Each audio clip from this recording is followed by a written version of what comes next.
di surga, kami bersyukur Tuhan, Engkau memberikan kesempatan bagi kami pada saat ini untuk beribadah di rumah kami masing-masing, mengingat peristiwa yang luar biasa 2000 tahun yang lalu atas kematian Yesus Kristus di Bukit Golgota.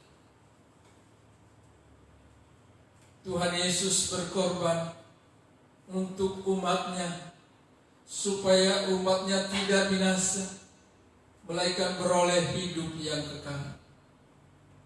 Pada saat ini Tuhan, urapi hamba-Mu dengan kuasa Roh Kudus-Mu, sehingga apa yang disampaikan oleh hamba-Mu sesuai dengan kehendak Bapa di surga. Urapi juga seluruh jemaat dan seluruh Bapak Ibu yang ikut beribadah pada saat ini. Terima kasih Tuhan. Kami percaya Engkau hadir baik di gereja maupun di rumah-rumah, di mana saja mereka berada. Karena Tuhan Yesus tidak terbatas. Engkau hadir.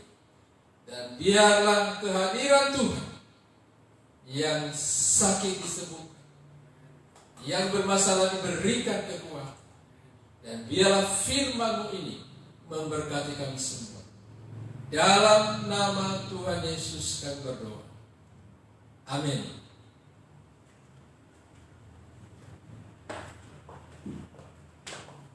Bapak Ibu jemaat yang dikasihi, di mana saudara berada, mari kita membuka firman Tuhan dari kitab Efesus pasal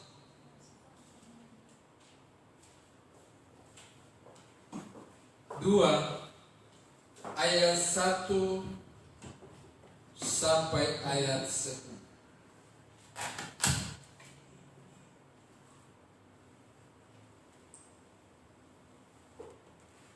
Untuk menghormati firman Tuhan, saya undang seluruh jemaat, Bapak Ibu yang sedang mengikuti acara pada saat ini. Mari berdiri dan kita membaca firman Allah dari kitab Efesus pasal 2 ayat 1 sampai 10. Kitab Efesus pasal 2 ayat 1 sampai 10. Semua adalah kasih karunia. Kamu dahulu sudah mati karena pelanggaran-pelanggaran dan dosa-dosamu. Kamu hidup di dalamnya karena kamu mengikuti jalan dunia ini. Karena kamu mentaati penguasa kerajaan angkasa, yaitu roh yang sekarang sedang bekerja di antara orang-orang durhaka. Sebenarnya dahulu kami semua juga terhitung di antara mereka, ketika kami hidup di dalam hawa nafsu daging dan menuruti kehendak daging dan pikiran kami yang jahat. Pada dasarnya kami adalah orang-orang yang harus dimurkai, sama seperti mereka yang lain. Tetapi Allah yang kaya dengan rahmat, oleh karena kasih-Nya yang besar yang dilimpahkannya kepada kita, telah menghidupkan kita bersama-sama dengan Kristus, sekalipun kita telah mati oleh kesalahan-kesalahan kita. oleh kasih karunia kamu diselamatkan. Dan di dalam Kristus Yesus, Ia telah membangkitkan kita juga dan memberikan tempat bersama-sama dengan Dia di surga, supaya pada masa yang akan datang Ia menunjukkan kepada kita kerajaan kasih karunia-Nya yang melimpah-limpah sesuai dengan kebaikan-Nya terhadap kita dalam Kristus Yesus. Sebab karena kasih karunia kamu diselamatkan oleh iman. Itu bukan hasil usahamu, tetapi pemberian Allah. Itu bukan hasil pekerjaan. Jangan ada orang memegahkan diri. Karena kita ini buatan Allah, diciptakan dalam Kristus Yesus untuk melakukan pekerjaan baik yang dipercayakan Allah sebelumnya. Ia mau supaya kita hidup di dalamnya. Demikianlah pembacaan firman Tuhan. Orang yang berbahagia adalah orang yang mendengar firman Tuhan, menyimpan di dalam hati dan melakukannya. Amin. Silakan duduk. Jemaat yang dikasihi oleh Tuhan Yesus, firman Tuhan pada hari ini berbicara kepada kita tentang anugerah. Tema firman Tuhan pada hari ini, karena anugerah Allah kita diselamatkan. Sekali lagi, karena anugerah Allah kita diselamatkan. Jemaat yang dikasihi oleh Tuhan Yesus, sesudah Adam dan Hawa jatuh di dalam dosa, dan semua yang hidup, yang lahir sampai sekarang ini, termasuk orang berdosa, terkecuali Yesus yang lahir, yang memakai kandungan Ibu Maria. Firman Tuhan berbicara di dalam Roma pasal 3 ayat 10 sampai ayat 12. Mari saudara Pikan membacakannya. Roma pasal 3 ayat 10 sampai ayat 12. Roma pasal 3 ayat 10 sampai dengan ayatnya yang ke-12. Demikian firman Tuhan. Seperti ada tertulis, tidak ada yang benar seorang pun tidak. Tidak ada seorang pun yang berakal budi, tidak ada seorang pun yang mencari Allah. Semua orang telah menyeleweng, mereka semua tidak berguna, tidak ada yang berbuat baik, seorang pun tidak.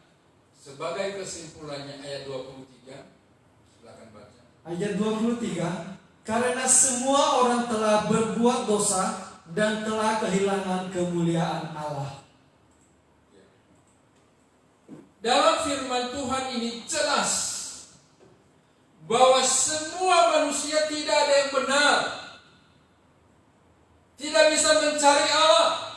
Walaupun ada orang sekarang ini ingin mencari Allah, dia berbuat baik supaya dia masuk ke dalam surga yang kekal. Firman Tuhan berbicara bahwa tidak ada yang berbuat baik, tidak ada yang mencari Allah, karena kita sudah jatuh di dalam dosa dan tidak hidup kudus. Kita tidak bisa bertemu dengan Allah yang kudus karena kita berdosa. Tetapi Allah yang kudus mau menjadi sama dengan manusia, yaitu Yesus Kristus. Dia mencari Dan kalau orang berdosa sadar akan dosanya, dia datang kepada Yesus yang telah mati dan berkorban di kayu salib 2000 tahun yang lalu. Tuhan itu baik, tidak menghitung dosa-dosa kita. Tetapi kalau kita datang di hadapannya, Dia mau menghapuskan segala dosa dan aib kita. Dijelaskan di dalam Efesus pasal 2 tadi.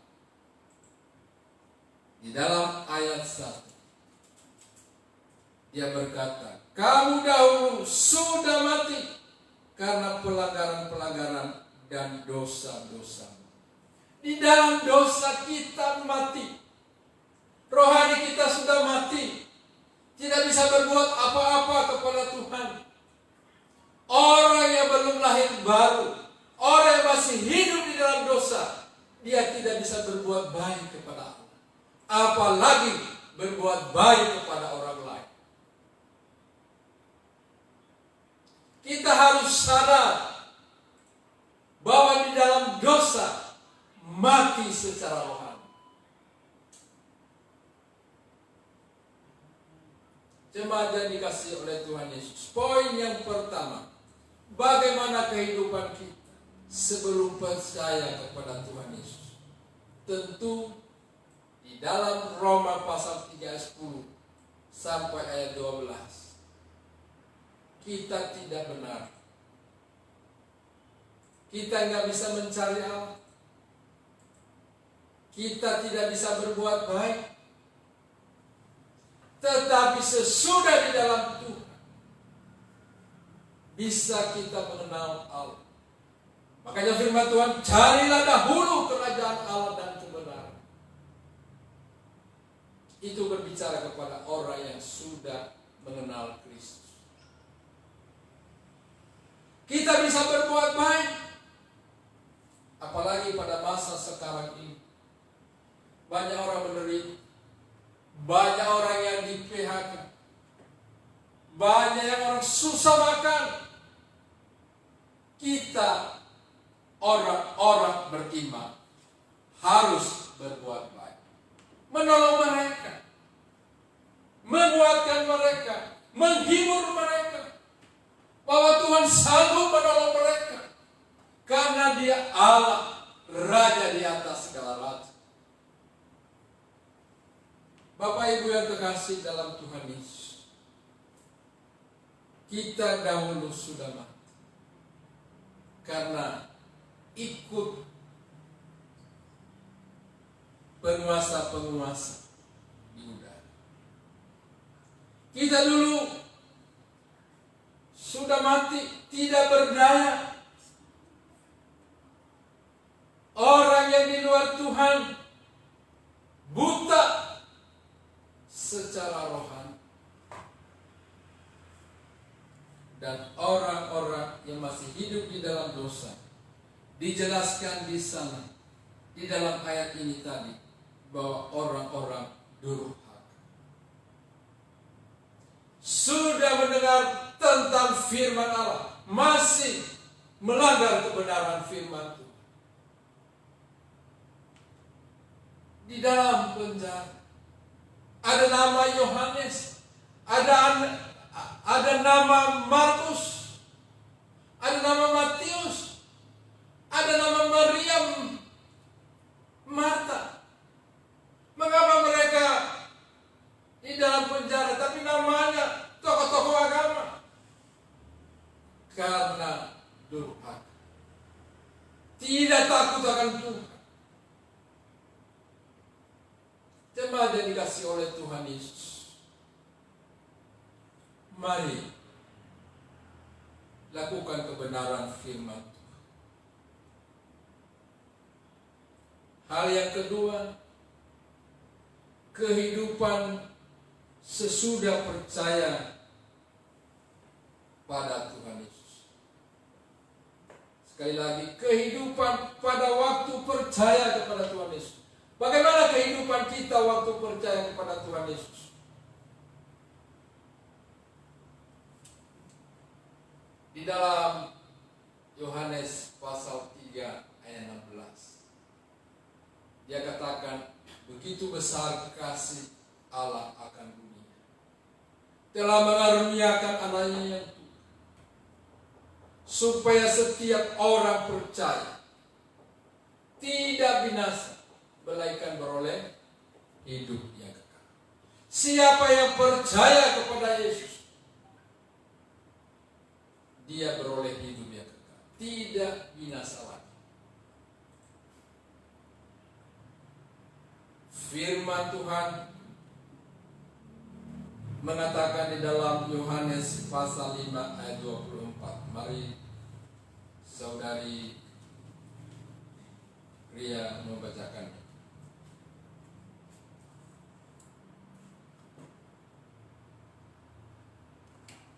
Yohanes pasal 5 ayat 24, begini bunyinya.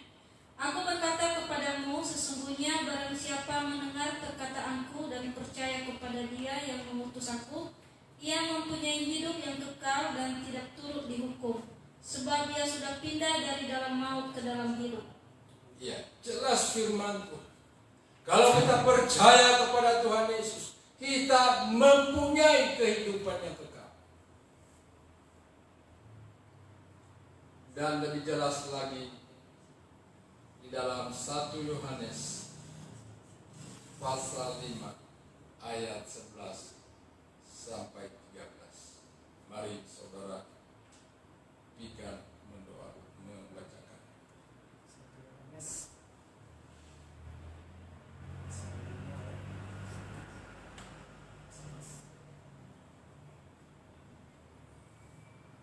1 Yohanes pasal 5 ayat 11. Dan inilah kesaksian itu, Allah telah mengaruniakan hidup yang kekal kepada kita, dan hidup itu ada di dalam anaknya.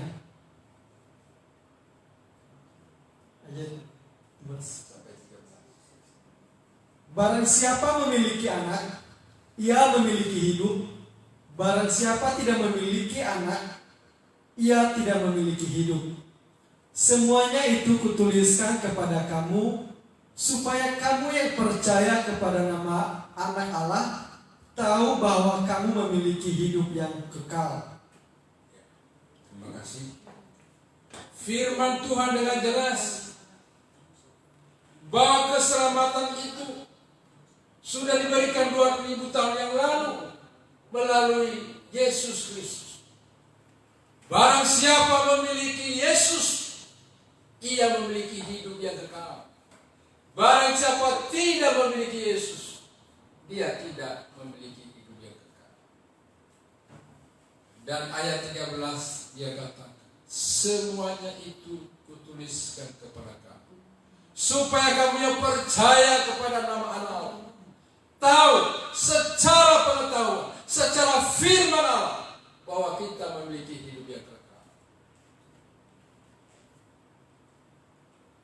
Dan di dalam Roma pasal ini jelas-jelas bahwa siapa yang percaya kepada Tuhan Yesus, dia sudah didamaikan. Kita dulu adalah seteru Allah, kita adalah musuh Allah, tetapi melalui kematian Yesus Kristus atas kayu salib, kita sudah didamaikan dengan Allah. Kristus satu-satunya perantara.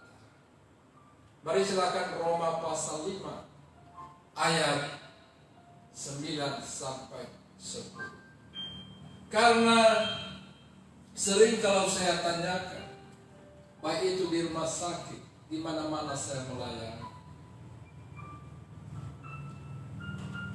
Bapak, kalau Tuhan panggil atau meninggal dunia,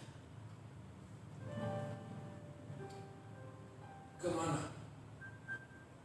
Masuk di surga atau di neraka? banyak yang menjawab, belum tahu. Ada juga yang menjawab, kalau saya berbuat amal, berbuat baik, nanti timbangan lebih besar menuju ke surga. Ada juga yang mengatakannya terserah Allah. Tetapi firman Allah jelas-jelas mengatakan bahwa yang percaya kepada Tuhan Yesus memiliki hidup yang kekal. Mari silakan baca, ada kepastian. Roma pasal 5 ayat 9 sampai dengan ayatnya yang ke-10. Demikian firman Tuhan. Lebih-lebih karena kita sekarang telah dibenarkan oleh darah-Nya, kita pasti akan diselamatkan dari murka Allah. Sebab jikalau kita ketika masih seteru diperdamaikan dengan Allah oleh kematian anaknya, lebih-lebih kita yang sekarang telah diperdamaikan pasti akan diselamatkan oleh hidupnya. Terima kasih. Firman Tuhan dengan jelas, bukan mudah-mudahan masuk surga, bukan karena kebaikan kita bisa masuk surga, tetapi Tuhan telah beranugerah. Kasih karunia Allah begitu besar. Dia memberikan keselamatan bagi kita. Dia mencari yang hilang. Dia mencari orang-orang berdosa. Dan orang berdosa datang kepada Tuhan. Dia mau mengampuni. Dan kita juga harus mau mengampuni orang lain. Cuma ada yang dikasih oleh Tuhan Yesus. Lihat kiri kanan. Tanya sama mereka. Di mana sesudah mati? Kita perlu sadar, di dunia ini ada kesempatan untuk bertobat. Bukan waktu di neraka baru bertobat. Makanya kalau ada orang meninggal, jangan berdoa lagi, Tuhan terimalah di sisimu. Terlambat. Di dunia ini kesempatan untuk bertobat, kesempatan untuk sadar. Jangan sampai di rumah sakit tidak berdaya, tidak sadar lagi, baru ingin mau bertobat. Pertobatan perlu waktu kita di dunia ini. Amin. Hal yang ketiga, yaitu kehidupan kita sesudah percaya kepada Tuhan Yesus. Bagaimana kehidupan kita sesudah percaya kepada Tuhan Yesus? Kita baca kembali di dalam Efesus pasal 2 ayat 10. Karena kita ini buatan Allah, diciptakan dalam Kristus Yesus untuk melakukan pekerjaan baik yang dipersiapkan Allah sebelumnya. Ia mau supaya kita hidup di dalamnya. Rasul Paulus mengatakan, kalau aku hidup untuk Kristus. Dan kalau mati adalah suatu keuntungan.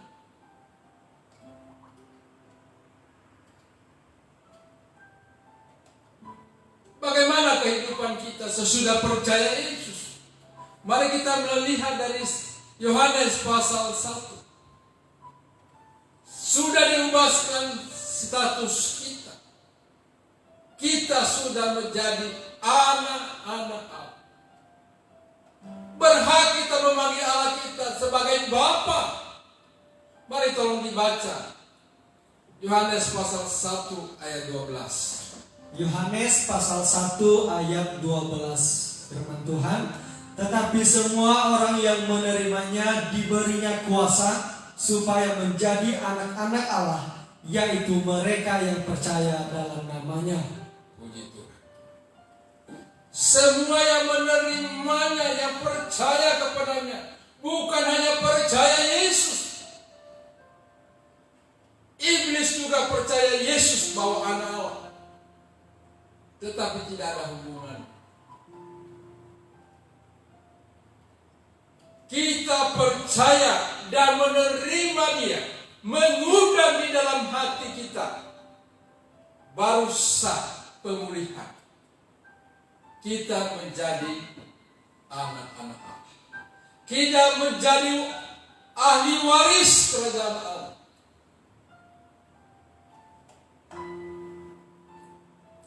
Kita baca di dalam 2 Korintus pasal 5 ayat 17. Silakan saudari Ria membacakan 2 Korintus.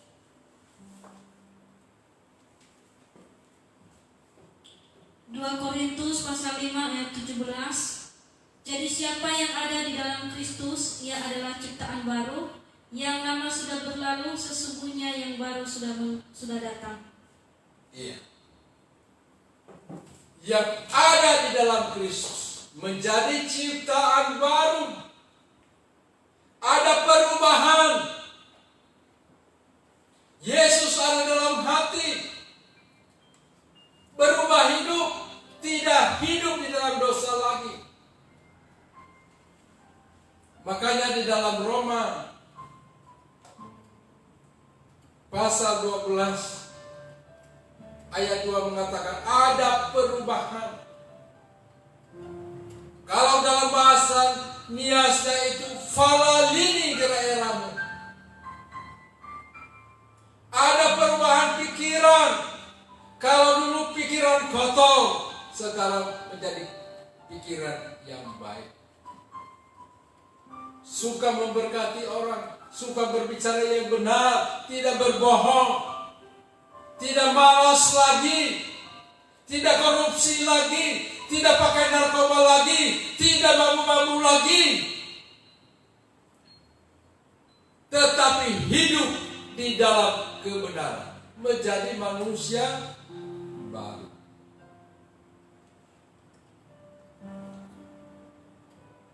Sesudah di dalam Kristus,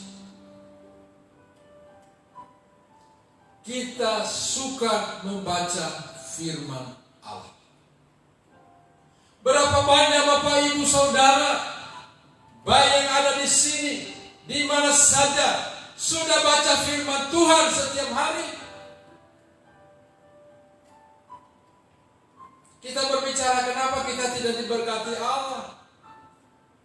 Mari silakan baca di dalam Mazmur pasal 1 ayat 2 dan 3. Saudara 3. Mazmur pasal 1 ayat 2 dan 3. Tetapi yang kesukaannya ialah Taurat Tuhan, dan yang merenungkan Taurat itu siang dan malam. Ia seperti pohon yang ditanam di tepi aliran air, yang menghasilkan buahnya pada musimnya, dan yang tidak layu daunnya. Apa saja yang diperbuatnya berhasil. Puji Tuhan.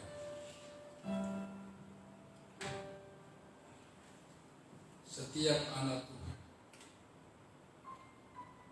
yang mengatakan saya sudah percaya kepada Tuhan Yesus, harus wajib membaca firman Tuhan setiap hari. Kita merenungkan sehingga rohani kita semakin bertumbuh, berbuah.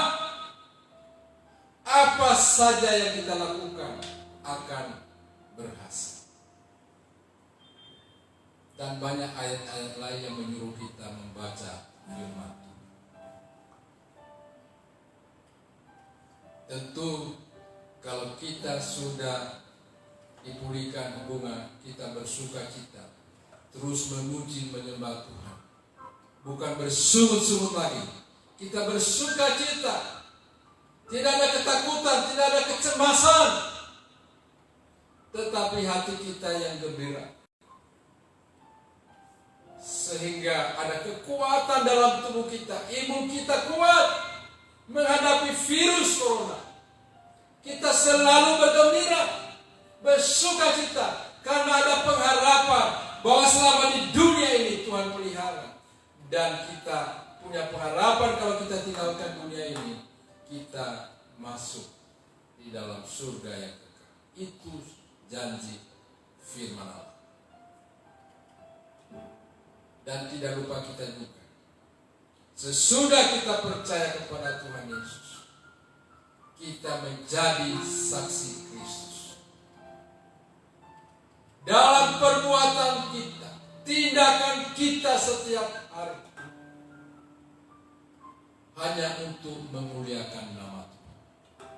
Dalam firman Tuhan pada hari ini, Tuhan akan memberkati kita. Mari kita berdoa. Terima kasih atas kebenaran firman.